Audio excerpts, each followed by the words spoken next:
Hello. Um, Let me know if you can hear me. I hope this is going okay. I've got a new setup, and YouTube is complaining about the resolution and the bitrate and stuff. But I can't figure out how to change it without ending the stream. So hopefully, hopefully it's reasonable. Um, so yeah, it's the first stream in a while. I've been pretty busy, but I thought Gleam has just been released, at least in version 1. I've been looking at it for a while, sort of read quite a bit of Learn You and Erlang, and um, did a bit of that and some Alexa a few years ago. And I saw that this is already after I'd started looking into Rust, and those are dynamic programming languages, and I thought it would be really nice to have the idea of the beam, that kind of isolated processes, that concurrency model, but with a type-safe language. And so hopefully that is what Gleam is. Okay. What can we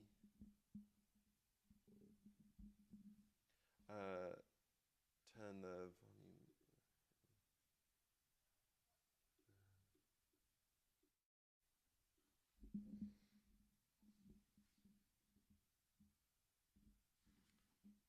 Wait, let me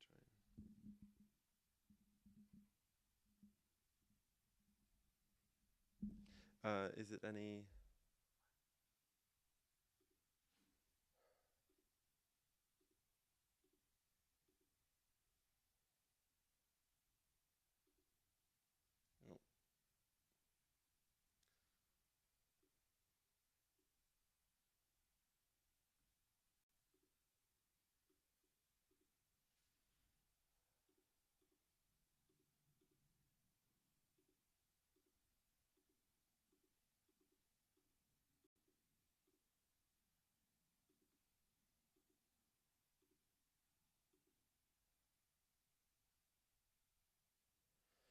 Oh. Let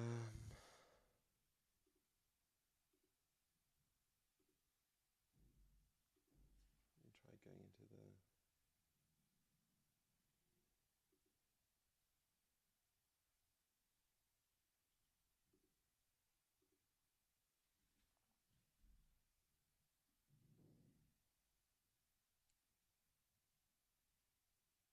Sorry, I can't figure out how to increase the volume.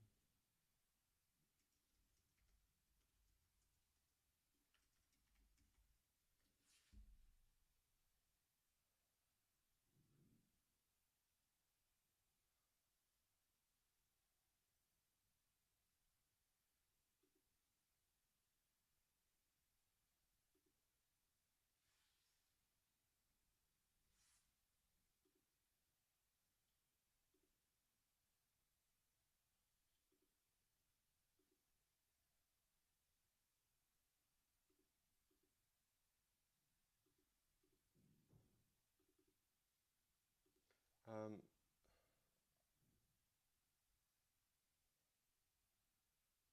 Wait, is this actually?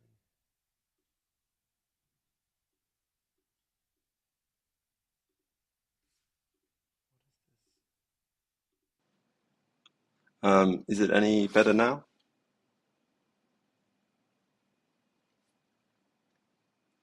Um, just trying from my headphones. Okay, well, we'll just stick with this for now. Um, okay. So, Gleam 1.0 after that mess. Um, so yeah, I've already installed it. I haven't really looked at it or played around, so I'm just gonna go to the website and have a look around. Probably won't be very long stream today. See how it goes. But if I like it, then it would be interesting to maybe do some projects in the future with it.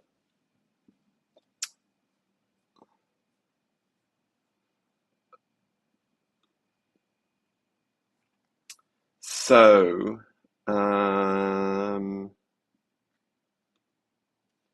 let's go. So you should be able to see this is their website. I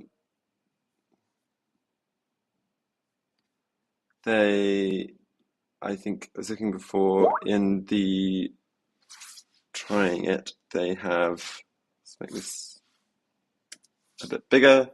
They have a language just going through it. I don't think they have a book yet, but it'd be interesting to see if there's sort of an equivalent for Learn You in Erlang with Gleam. I don't think it was ever for Elixir, which is the sort of main other Beam language, because Erlang came first, was developed by Ericsson, I think in the 80s by Joe Armstrong and others. And then, if I remember the name correctly, and then Erlang, and then Elixir, and the syntax of Erlang was largely Pascal inspired and a bit weird with sort of commas and semicolons and then full stop at the end. And then Gleam is basically a Rust syntax, which I think people will know I appreciate. And it's also a functional programming language, which is quite a different paradigm from how I think most people outside of that world think. If you want to get an introduction to functional programming, I'm not sure how much of that will be here, but you can check out the stream that I did with Zoe going over Idris and the basics of that, which covers a lot of the sort of fundamental introduction things. So, got a main function, I had a print line. Hello, Joe. That sounds pretty good. So how do you...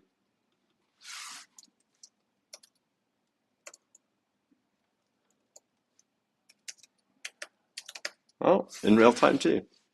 That's pretty neat. So they're using slashes for namespacing. Okay. Anything you print will be shown at the bottom section, including warnings. Gleam Discord server. Cool. Love a good hello world. So yeah. So I dot print line because we import that from the standard library. In a normal Gleam program, this program would be run using the command Gleam run on the command line, but here in this tour of the program is automatically compiled and run as the code is edited. Try changing the text to be hello Mike. Oh, well, we've already basically done that. Be interesting to see. Be interesting to look into how this code is actually run. I'm assuming that the Gleam compiler is in Rust, so it can be compiled into WASM. And they said that it can have JavaScript as a target. So I'm assuming that's how they're running this, but it would be interesting to look into the code.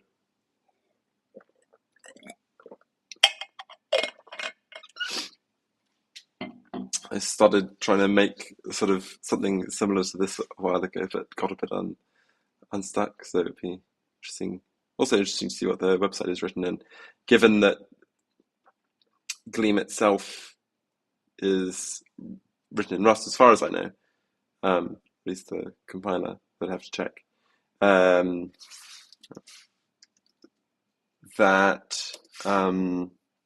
Whether they're using something like that or whether they're using Elixir, which is a Beam framework.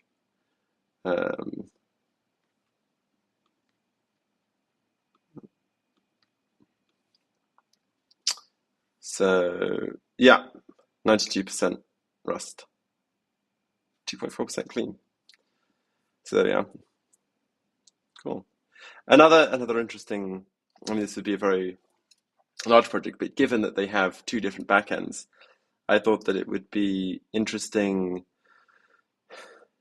to try making a successor to Beam, another virtual machine that sort of supported similar ideas and features, but was sort of more modern and written in Rust, obviously. Though there's also been work done by a project called Lunatic around using WASM to do similar things in terms of the lightweight process isolation. And that would also, and then building message passing on top of that.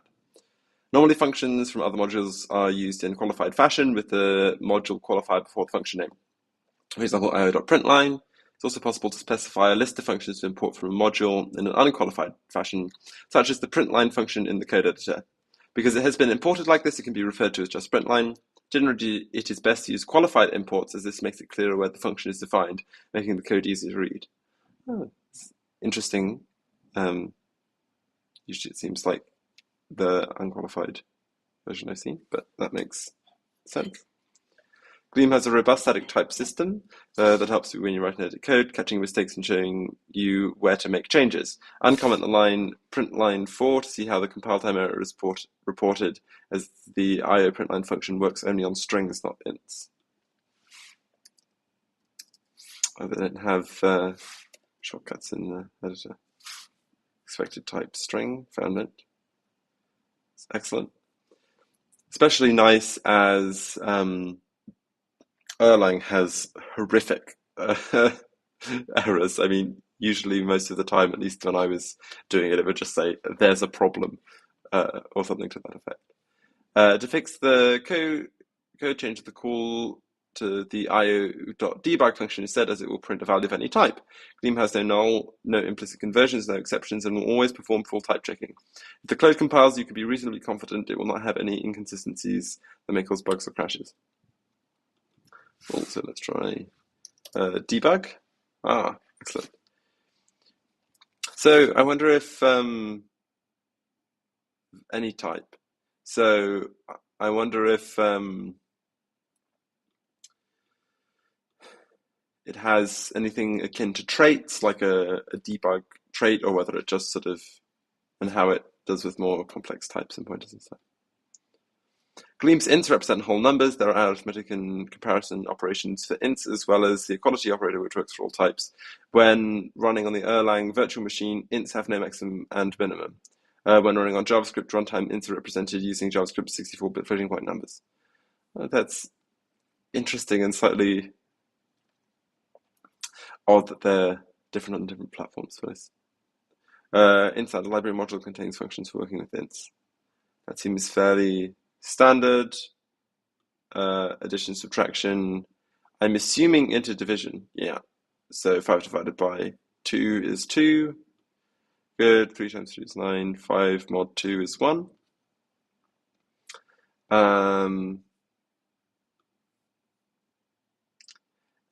And then max. And I'm not sure what clamp does. But that all seems fairly straightforward. And then seems like the same for floating point numbers, 64-bit floating point numbers, native to the runtime, so the exact behavior would be slightly different than the two runtimes. You'll get infinity or negative infinity if you're larger than the values. Beam, any overflow will raise an error. No now nor infinity. Interesting. And divided by 0 is equal to 0. I wonder why that is. I mean, it might be. I'm assuming they're using IEEE, but it's possible that because Beam is quite old, before the floating point representations were as standardized as they are now.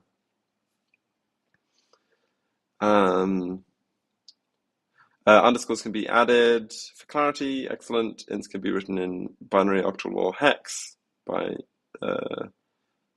annotating them. floats can be written in scientific notation. I'm assuming that's with E. So inequality and equality using double equals seems fairly standard. Equality is checking structurally, which means that two values are equal if they have the same structure rather than if they have the same memory location, which is nice. I've been having to do some Scala for school lately, and the pointer equality checks are very annoying in my opinion. So in Gleam, strings are written as text surrounded by double quotes and can span multiple lines and contain Unicode characters. The angle bracket operators can be used to concatenate strings. Interesting operator choice. I don't think I've ever seen that as an operator before. Assuming you can chain that.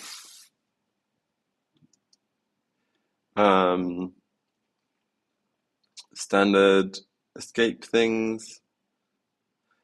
Interesting. Because I know that string handling in Erlang is a bit weird when you have sort of normal strings and bit strings. Because I think it's interesting to see the representation in Gleam, but I think in Erlang strings are lists of characters and lists containing each node having it pointed to the next one, so they're rather inefficient. So a bool is either true or false, great, or and not. Standard things. Value can be assigned to a variable using let. But variable names may be reused later by let bindings, but the values they reference are immutable. Yeah. And snake case. So that makes sense. So you can reassign. Can you reassign to a different type? Yeah, you can. That's excellent. But if we do something like, can we do this though? Okay. So you can. I guess that makes sense, but you can't. But that's still a new value here. So I don't know if you could do that. Well, it doesn't have loops. But okay. Well, that's useful. I mean, I find shadowing to be very useful. It's very annoying is it Zig where you're not allowed to shadow? But when you can't, that's annoying. Case, snake case. And if a variable is signed but not used, then Gleam will emit a warning. Variables intended not to be used have an underscore, and presumably you can just have a bare underscore as well. Type annotations, so colon type, so basically just Rust and Pascal style. I think it was Pascal that did that. Type alias. Oh, I wonder why. I'm assuming that's standard formatting, but strange to put it on a new line. So yeah, there's the same things. Cool. Blocks are one or more expressions grouped together with curly braces. Each expression is evaluated in order, and the value of the last expression is returned. Any variables assigned within the block can only be used within the block. Try uncommenting. So I suppose this is. I don't remember how. I think you can do more like this in Erlang, but a lot of. But in things like Haskell, you're not allowed to do this sort of chaining. You'd have some function foo of x equals some expression, and then you'd have to do where x equals 3, blah, blah, blah. And then you could have multiple expressions or assignments which refer to previous ones. At least in Haskell, you do let x equals 3 in, and then the expression underneath, I think. But that's, I think, one of the things that's most counterintuitive about at least writing. I mean, it's sort of a weird difference in syntax, so it's nice that you can do it this way.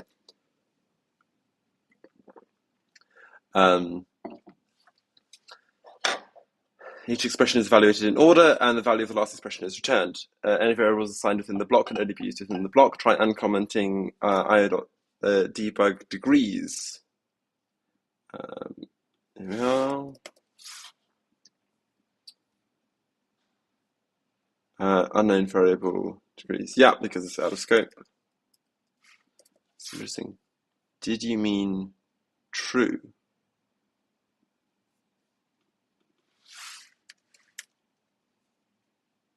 Oh, interesting. But why? I'm not sure why it suggests true for that.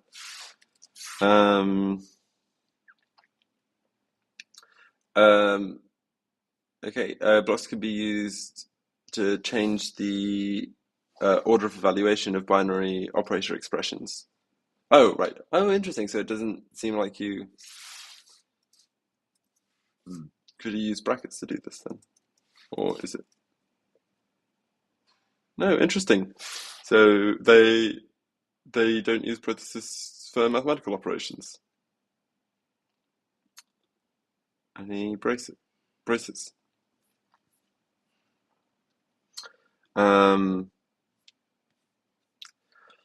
Lists, ordered collection of values. This is a generic type having a type parameter for the type of values it contains. A list of ints has the type list int, and a list of strings has the type list string.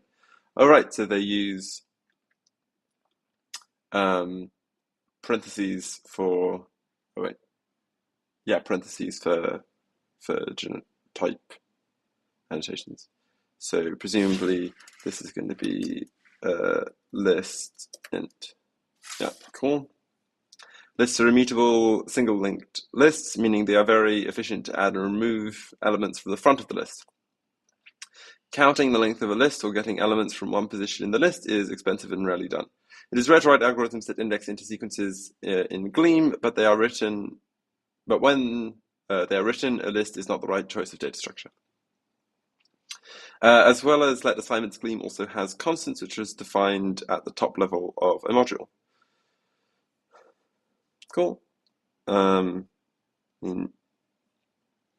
Module constants must be literal values. Functions cannot be used in their definitions. Oh, interesting. Because if it's functional, there's no reason that you shouldn't have a function in a constant definition. Because they can still be, they can be computed at compile time, for example. Maybe useful for values that are used throughout your program, permitting them to be named to ensure there are no differences in the definition between each use. Using a constant may be more efficient than creating the same value in multiple functions, so the exact performance characteristics will depend on the runtime, right? Whether to Beam or JavaScript. Fn function makes a new fn keyword defines a new function. Double and multiply. Fairly straightforward. Just using multiply that's divided. Makes them, yeah, so basically Rust rules for pub. If another module attempted to use them, it would result in a compile error. Like with assignments, type annotations are optional for function arguments and return values. Oh, interesting. So if we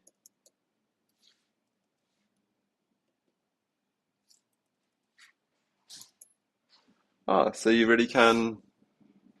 Interesting. So I guess it's doing a lot more type inference, because in the at least with Rust and lots of other languages, you can, by making all functions explicitly typed, you can get away with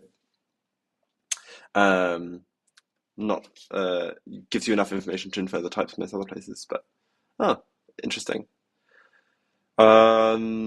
It's considered good practice to type annotations of functions for clarity and recursion. Good design. Cool. So I wonder how they be interesting to see how they do in this style of function writing, how they do guards and different function definitions. Um, in Gleam, functions are values. They can be assigned to variables, passed to other functions, and anything else you can do with values. Here's the function add1 is being passed an argument to the twice function. The function add1 is being passed as an argument to the twice function. Note the fn keyword is used to describe the function, the type of the function that twice takes as its second argument. So twice takes a function from int to int and gives an int. Cool, and it just applies that twice, and then argument +1. Cool, so that's straightforward, sort of higher order message passing. As well as module level named functions, Gleam has anonymous function literals written with the fn parentheses and then brackets for block syntax. Anonymous functions can be used interchangeably with named functions. Cool, that's fairly straightforward. Gleam has a shorthand syntax for creating anonymous functions that take one argument and immediately call another function with that argument. The function capture syntax. The anonymous function, so fna, some function blah a blah, can be written as some function blah underscore blah with any number of other arguments passed directly to the inner function. The underscore is a placeholder for the argument equivalent to a. Interesting. So that's the same thing that Scala does, for example. Up until now, each function has accepted precisely one type for each of its arguments. The function twice in the previous lesson on higher order functions only worked with functions that would take and return ints. This is overly restrictive. It should be possible to use this function with any type, so long as the function and the initial values are compatible.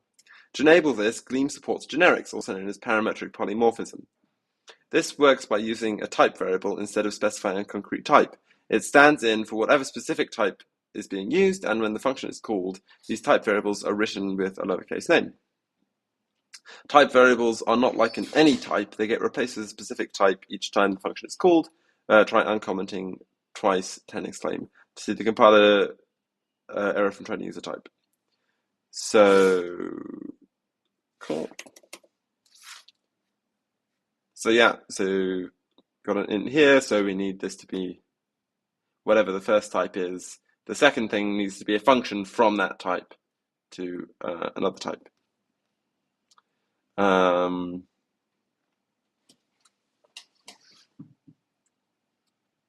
Yeah, cool, that makes sense.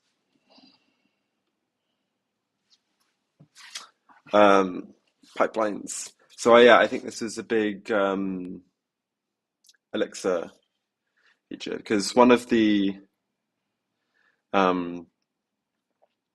that you get in some functional programming languages is because if you have some value, foo of x, and then you want to apply another one, so you need to do bar foo of x, and then if you want to apply another function to that,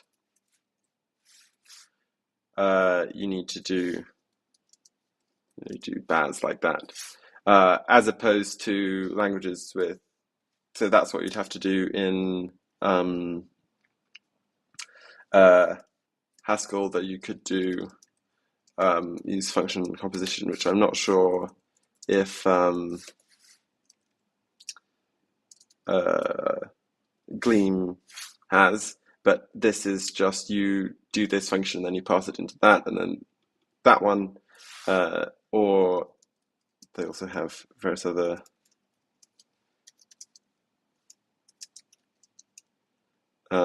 so in Haskell, for example, all of these are equivalent, but I think basically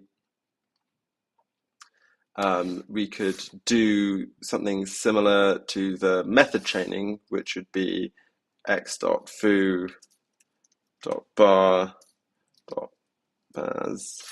So this is the sort of more imperative method calling style, but in I think it's similar in Elixir, but in Gleam you should be able to do instead of using the dot, you do X and then you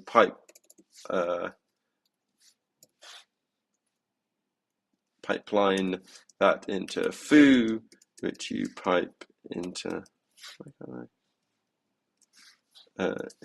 bar, which you pipeline into baz. And I much prefer one of these ways because the information is flowing from left to right. I always find the problem with this style where everything is being called as a function as opposed to a method is that you sort of have to think backwards. You're thinking from the inside out and from right to left. So A pipelined B12 would become B of A12. If not, it falls back to calling the result of the right-hand side as a function. Oh, interesting. So yeah, of course, this might be something that returns a function, and so you can call that as an argument. Neat. Gleam code is typically written with the subject of the function as the first argument, which makes it easier to pipe. If you wish to pipe to a different position, then a function capture can be used to insert the argument. Right, so presumably using the underscore. So if we did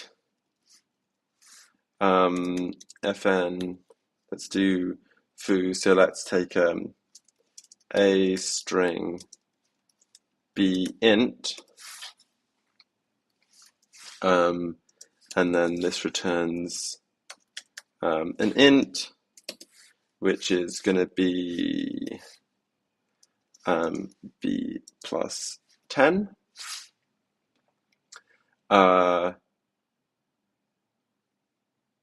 Then, well, it shows there. But yes, if we string dot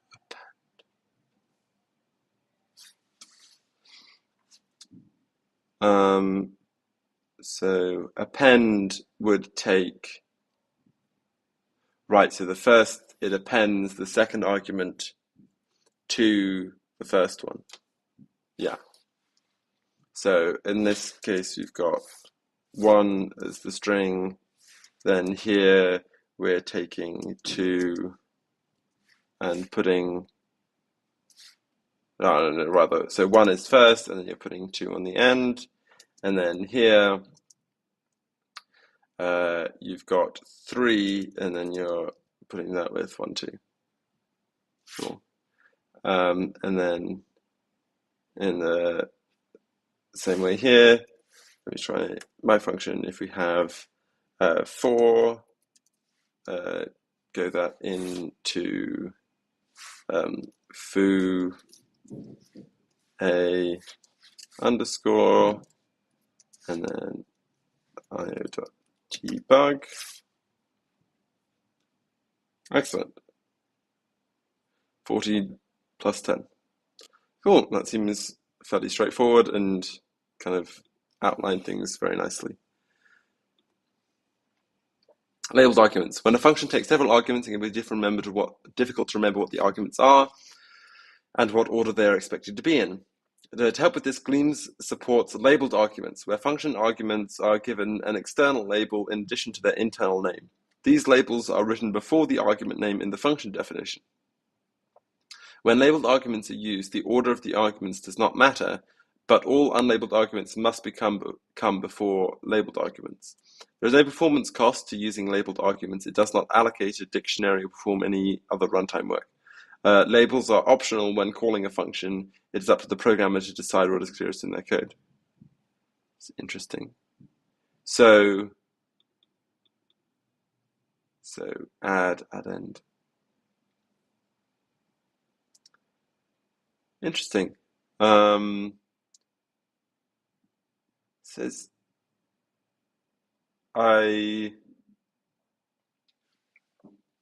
I'm not sure entirely what it feels like if you need to add a label, you could just name the parameter that, but I'm not sure.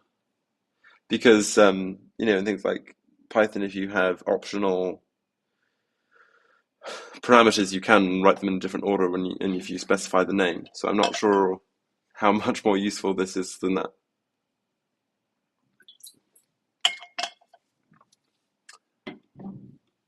Actually, documentation comments. Cool. So they've got triple and quadruple slashes for doc comments. Triple is used for documenting types and functions. Quadruple for documenting modules. Cool. Seems very useful. I wonder if they have.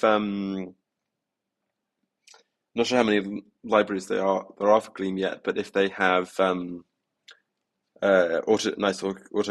generated docs, like on docs.rs, or I think Hex, which is the Elixir equivalent, had pretty good docs as well. Deprecations, cool. So it seems like they use at deprecated, give a compiler warning.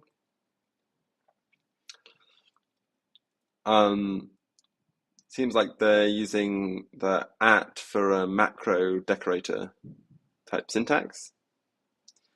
Case expressions. The case expression is the most common type of control flow in Gleam code. It is similar to switch, but more powerful than most. Seems basically the same as the match in similar to match in Rust and case in Haskell. It allows the programmer to say if the data has this shape, then run this code, a process called pattern matching.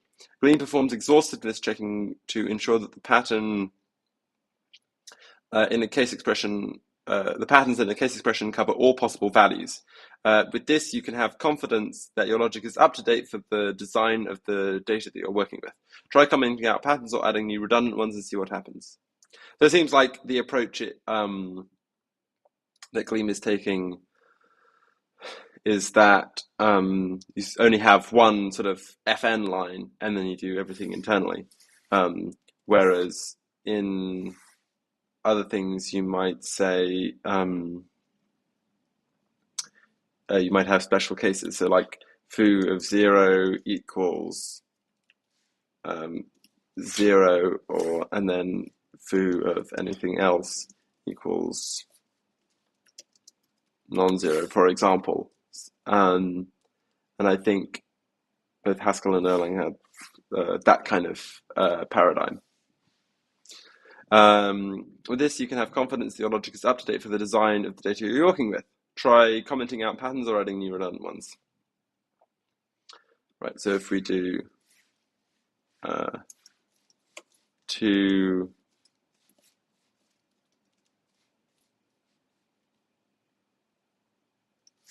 all right, so that's redundant, so that's unreachable. So that's just a warning though.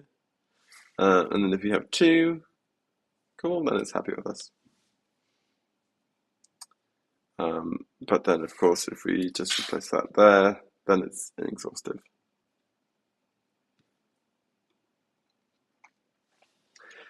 Variable patterns. Patterns in case expression can also assign variables. When a variable name is used in a pattern, the value that is matched against is assigned to that name and can be used in the body of that course. So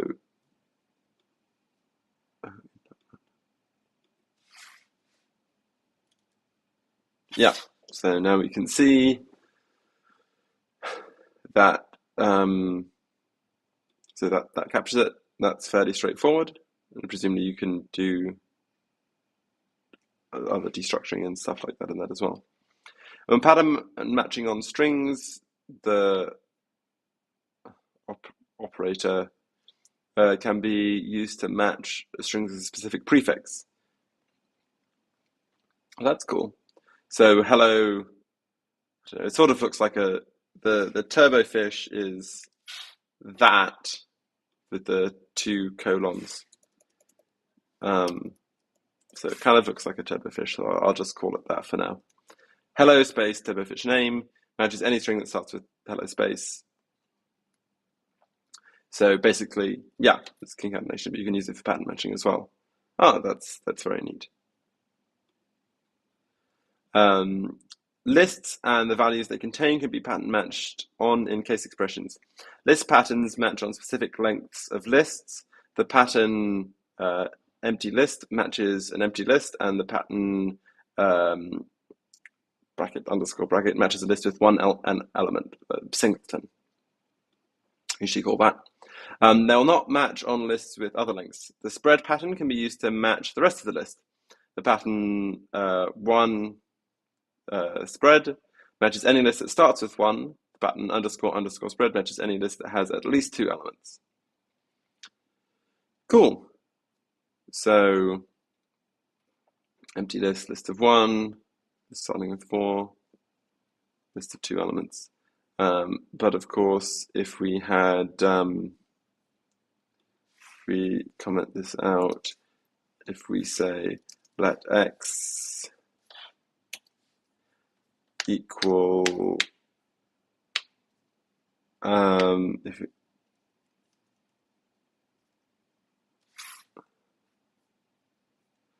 then it says it's starting with 4, but if we move this, then it says list of 2 elements. So the results are dependent on the order. So just need to be careful when you have overlapping expressions like this, what you want the behavior to be. But that makes sense. I wonder if they, normally when you're adding elements, I wonder if you can,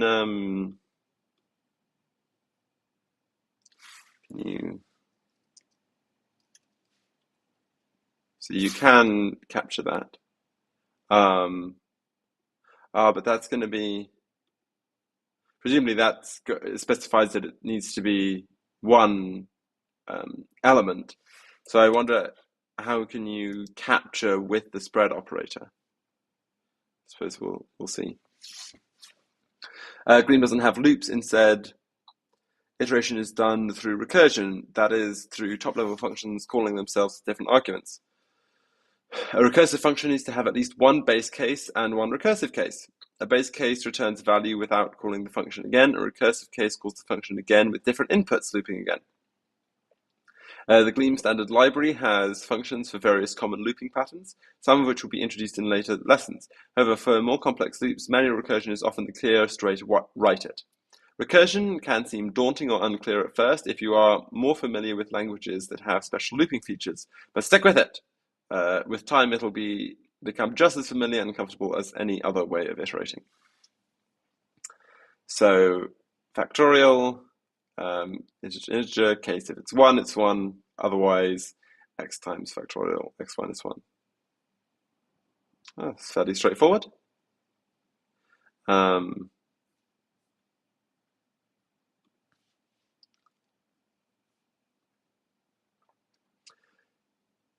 Yeah, the main sort of things that you look at are dealing with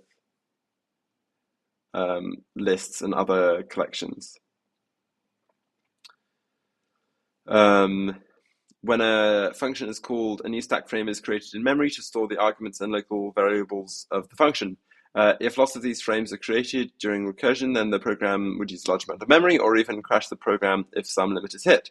To avoid the problem, Gleam supports tail call optimization, which allows the compiler to reuse the stack frame for the current function if a function call is the last thing the function does, removing the memory cost. Unoptimized recursive functions can often be rewritten into tail call optimized functions by using an accumulator. An accumulator is a variable that is passed along in addition to the data, similar to a mutable variable in a language with while loops. Accumulators should be hidden away from the users of the code. They are internal implementation details. To do this, write a public function that calls a recursive private function with an internal accumulator value. Yeah, so you have a public factorial function which calls a factorial loop. Interesting, in Erlang, the way that you would do this is you'd have factorial and then of arity 1, which you define, and then you define factorial arity 2 separately, which is the tail recursive version, which is interesting. It specifies arity differently, but then you just call it something different here. And the key thing about tail call optimization is that the thing that is returned by the function is only another call of that function itself, because basically you can turn this into while, so you have, if you did in Rust, let mute x equals something, write that to input, and then while x is not equal to 1, you're going to, and then you have an accumulator to start at 1, and then while x is not equal to 1, you'd have accumulator equals itself times x, and then x minus equals 1. So basically, these 2 bits of code are equivalent, and that's what they'd compile down to. And obviously, it's compiling down to Beam, but that's what that optimization does. And so you have a fixed, constant amount of memory, as opposed to other the non tail call optimized version, which has linear memory usage in the size in the number of iterations. Cool. While it is more common to use functions in the Gleam list module to iterate across a list, at times you may prefer to work the list directly. The first and then ... rest pattern matches on a list with at least one element, assigning the first element to the variable first and the rest to rest. So that answers what I was asking before. By using this pattern and a pattern for the empty list, a function can run code on each element of a list until the end is reached. This code sums a list by recursing over the list and adding each into a total argument. Cool. So I wonder, I look up Gleam cons, and it's talking about well, not the language, but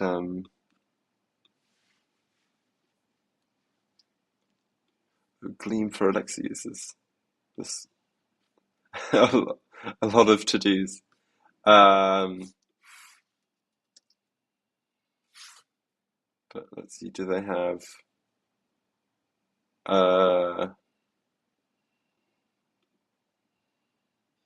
cons?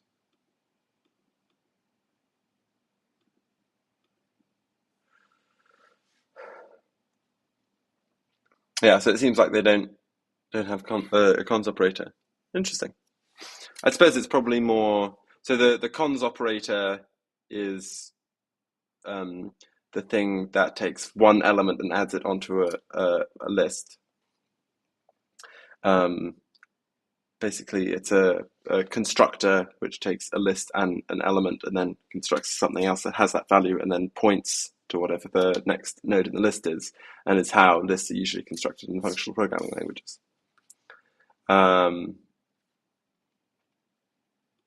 Interesting. So yeah, it's definitely sort of the similar ideas, but quite different in terms of notation. It would be interesting to see people who haven't done any functional programming before if this is a more approachable way of doing it.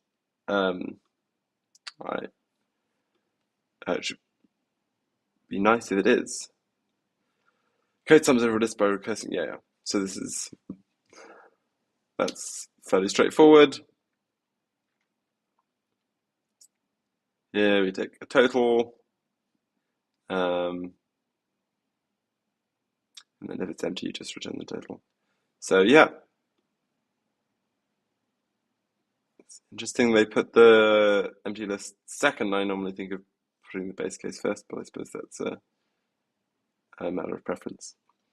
Multiple subjects. It is sometimes useful to pattern match on multiple values at the same time in one case expression. To do this, you can give multiple subjects and multiple patterns separated by commas.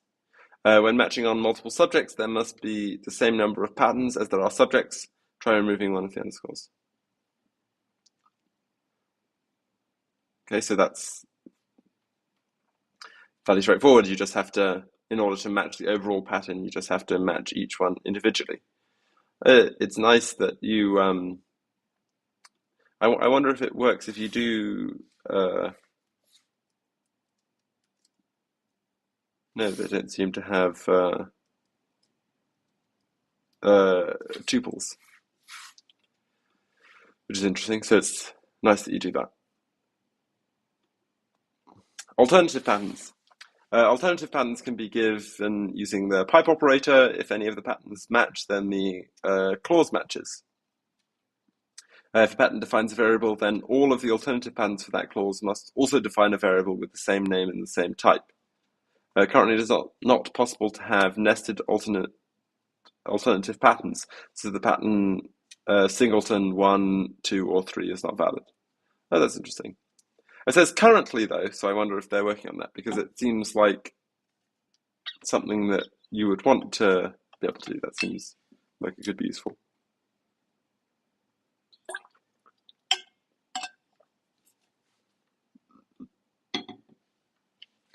Pattern aliases. The as operator can be used to assign sub-patterns to variables.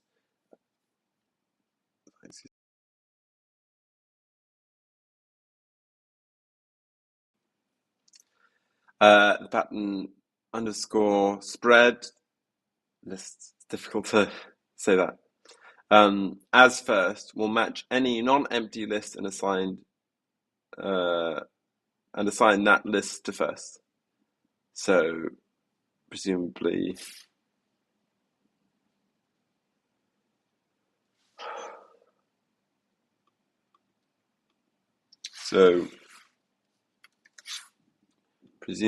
equivalent to this. Oh, interesting. Why doesn't that? This case. Oh, that's this one. This case clause was found to return a different type than the previous one, but all case.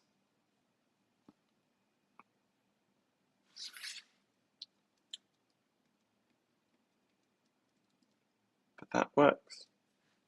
So what?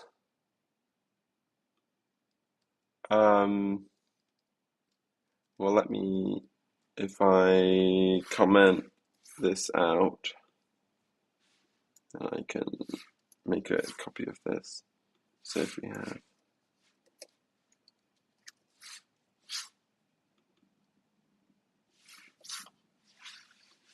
so expected type T and found list T, but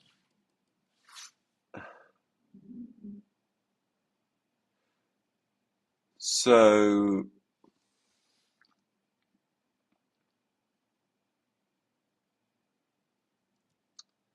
get first non-empty.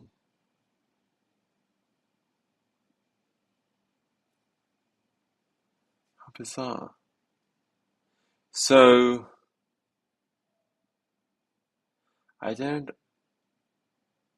get that. Right, so it takes, yeah, a list of lists, and then so why would first in here and here be different types though? Because presumably, oh, I see. So you're matching this, and then you're saying this whole list is first, whereas this one okay.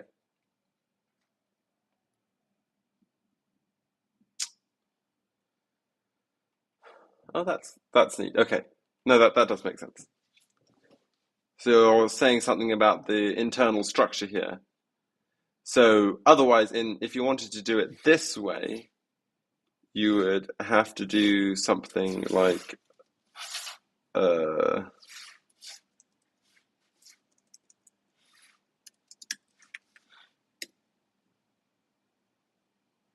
And it's,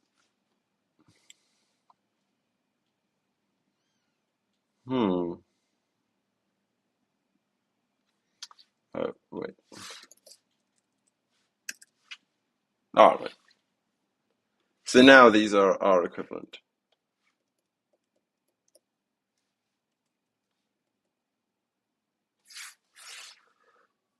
Yeah, matches the same things. Oh, that's interesting. That's a lot easier.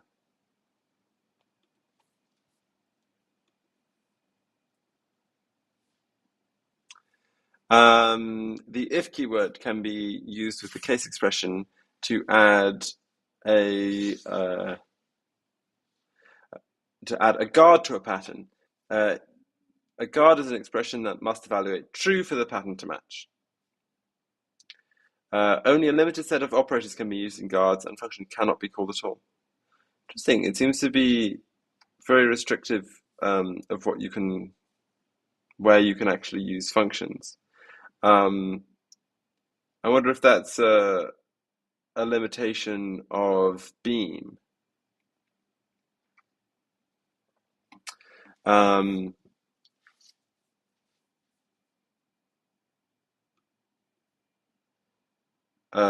so you can add that to, so if the first is larger than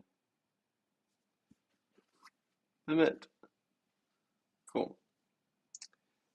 I wonder if, I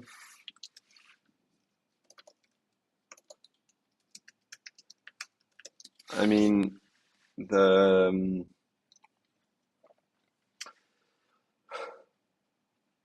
thing might be getting ahead of myself, but I wonder if there's an option because this feels like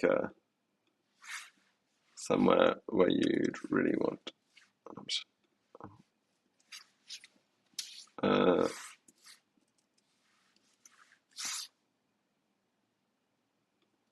int some. I was not expecting this.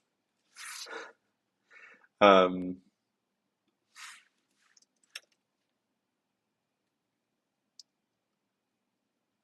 let me have a look.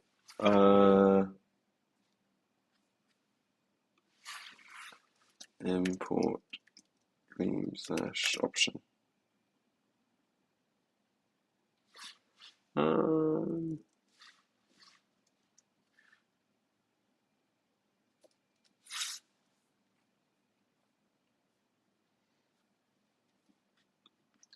well, I was looking at the Gleam standard library. So this is on hexdocs, which is the same as the which I think is what originally is used for Elixir. But I don't know how to actually types option. Huh.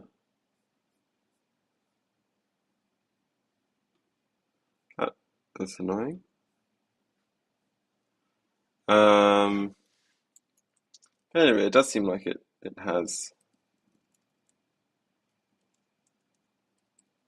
Yeah, because I always dislike that when you sort of return some magic value. Because what if it was, I know this, I suppose this is a positive, but if it's zero, then I don't know. It just feels like it's prone to errors to do it this way.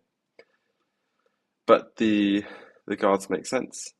And what if you um, change this to be um, list, and then you could